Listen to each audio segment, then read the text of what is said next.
People laughed when I started. Now they're asking to join. The old city stadium once echoed with dreams. Thousands of voices roaring, floodlights burning, the field a stage for heroes and heartbreak. But after everything collapsed, the seats became graveyards of dust and wind. Windows shattered in the storms, grass withered, silence claimed the vast, echoing bowl. No one thought to stay, but Ava Leone did. She stepped into the empty stadium with nothing but a pack on her back and a stubborn spark of hope in her chest.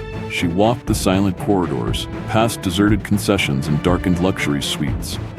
Remembering when this place pulsed with life, people watched her through the broken gates and shook their heads. "She's lost her mind," they muttered. "What's she going to do? Play soccer with ghosts?" Ava ignored them. She mapped every tunnel, checked every faucet, and took shelter in the locker rooms while storms howled outside. That first night, rain hammered the roof. Ava lit a single candle and whispered to the darkness, "If this place could hold a city, it can hold a new life." In the morning, Ava scavenged for supplies, cans of beans, tarps, rope, forgotten blankets from the old team storerooms.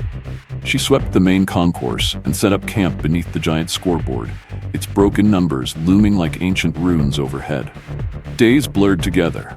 She patched leaks in the roof and cleared bird nests from the upper tiers. She found the old broadcast booth and set up a radio, sending static out to anyone who might be listening. At first, she was completely alone.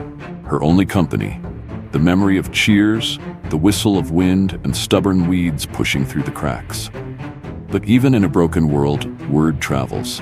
One gray afternoon, a teenage boy showed up at the gate. Hungry, hollow-eyed, looking for shelter. Ava shared her soup and her plan. "This place is strong. With work, it can be safe. Will you help?" He nodded, uncertain, but hope flickered in his eyes.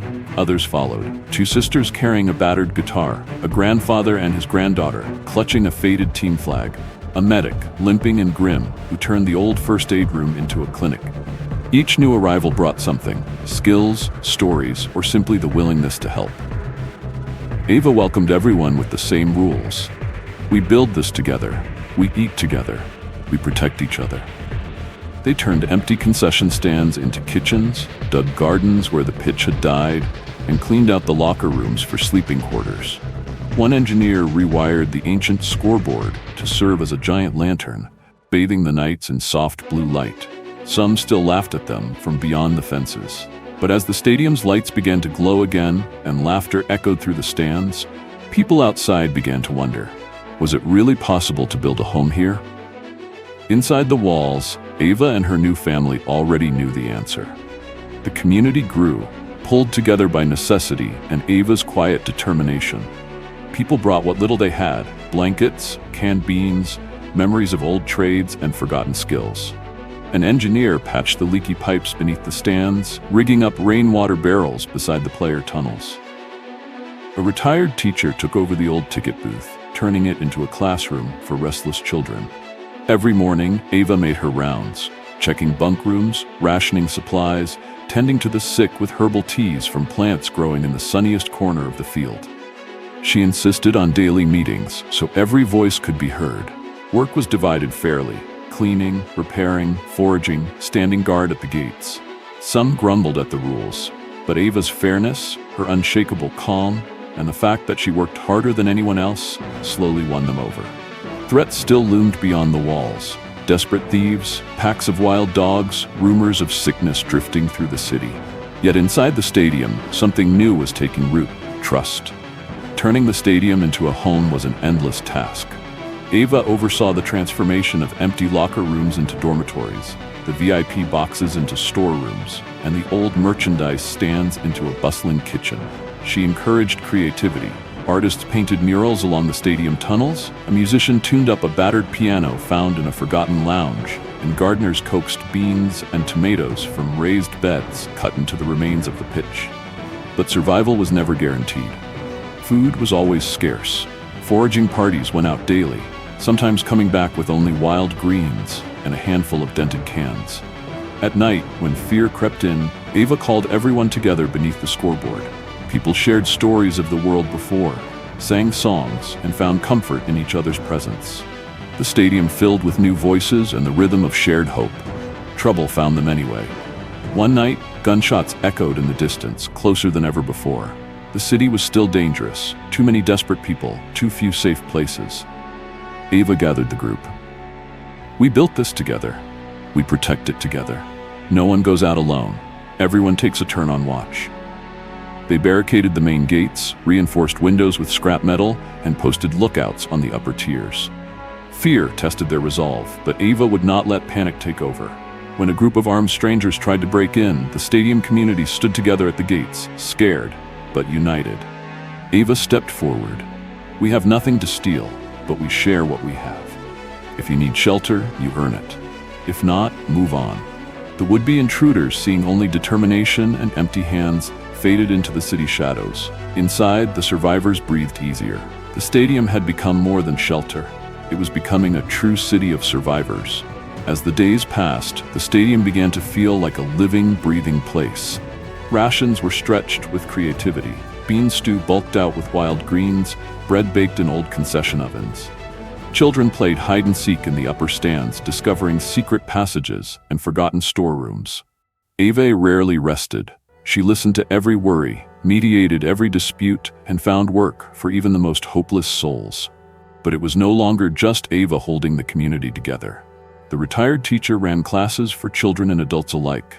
The engineer managed night watches, and the kitchen crew found ways to make even meager meals feel like a feast. Someone got the old scoreboard radio working. Now each night, a soft static melody drifted through the empty seats. For the first time, hope outweighed fear. Yet, sorrow was never far away. A bitter winter swept through the city, snow piling against the stadium walls and freezing the pipes solid. Supplies ran low. One of the oldest members, a beloved nurse, fell ill and never recovered. Ava organized a simple memorial in the heart of the field. Candles flickered along the old touchlines, stories were told, songs sung softly into the night air. The loss drew everyone closer. No one ate alone, no one shivered without a blanket. With spring, hope returned. Herbs sprouted in makeshift planters, rain filled their barrels, and a rescued flock of chickens brought fresh eggs to the kitchens. The cold had passed, but the lesson remained. Together, they could survive anything. News began to spread beyond the stadium walls. Survivors from the far side of the city arrived, drawn by tales of safety and community. Some brought nothing but hope. Others brought skills. A seamstress who fixed torn clothes, a mechanic who got an old generator running, 2 teens who built a water filter from scavenged pipes and sand. Every newcomer earned their place.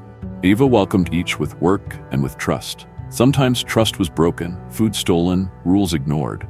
But Ava insisted, we fix problems together. We don't throw people away. Each day the community became stronger. In the shadow of old grandstands, the stadium truly became a city. A home rising from ruin, built on second chances and shared purpose. A year had passed since Ava first claimed the stadium, and now it was barely recognizable. Where weeds had once overrun the pitch, rows of beans and tomatoes flourished in raised beds. The concourses, once empty, buzzed with chatter and laughter. A group of children held a play in the old press box, their voices echoing through the stands. Ava saw her dream reflected in every corner. Yet she knew this place belonged to everyone now. She was no longer the only leader. The medic organized the clinic, the teacher ran the school, and the kitchen crew oversaw meals and supplies. A council was elected, and every week they met beneath the scoreboard to debate, plan, and celebrate the community's victories. It was not paradise. Disagreements flared, especially as more people arrived, but conflict was met with honesty, not violence. Whenever a newcomer showed up at the gate, there was always a warm meal and a place to sleep. As the community grew, Ava insisted on self-reliance. Everyone learned something new: gardening, first aid, simple mechanics, reading and writing for those who had never learned before. Children drew pictures of the old world, but their dreams were for the future. They imagined the stadium as a castle, a spaceship, a whole city rising from nothing. Life outside the stadium was still dangerous, but inside, happiness blossomed. A young couple announced a baby on the way.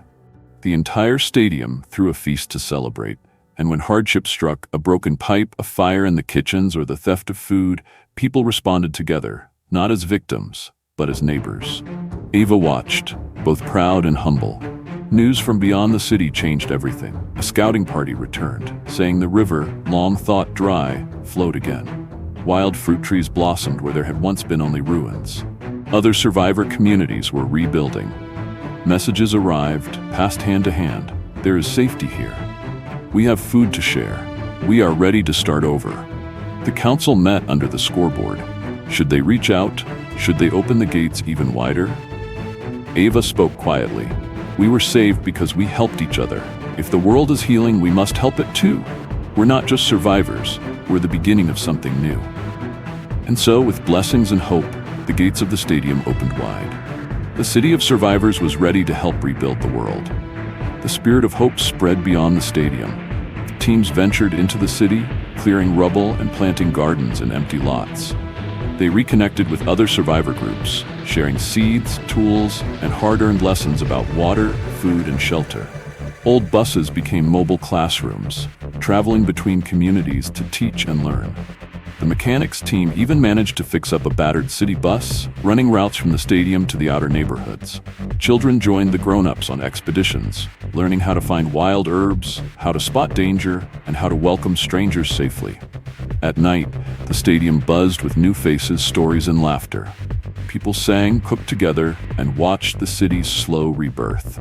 Ava saw the world begin to knit itself back together, slowly, imperfectly, but undeniably alive.